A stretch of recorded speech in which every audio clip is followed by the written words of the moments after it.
Doctor সাহেব ক্যামেরায়।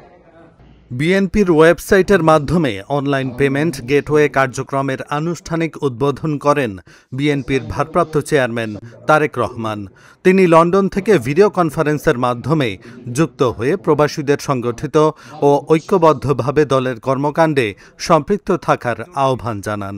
Saudi আরবের রাজধানী রিয়াদে প্রবাসী বগুড়া জেলা বিএনপির উদ্যোগে ভিডিও কনফারেন্সের মাধ্যমে যুক্ত ছিলেন সৌদি আরব পূর্বাঞ্চল কেন্দ্রীয় বিএনপির ভারপ্রাপ্ত সভাপতি ডাক্তার AKM গোলাম হাসনাইন সোহান, সাধারণ সম্পাদক অ্যাডভোকেট মিম সিদ্দিকুর রহমান ইমরান, প্রবাসী বগুড়া জেলা বিএনপির সভাপতি ফিরোজ আহমেদ নয়ন, সাধারণ সম্পাদক মিজান প্রধান, পূর্বাঞ্চল সহ সভাপতি মামুনুর রশিদ চৌধুরী, আমিনুল ইসলাম সাধন, শ্রমিক দল সভাপতি বিপ্লব হোসেন আজাদ সহ বিভিন্ন জেলার অঙ্গ সংগঠনের নেতাকর্মীরা।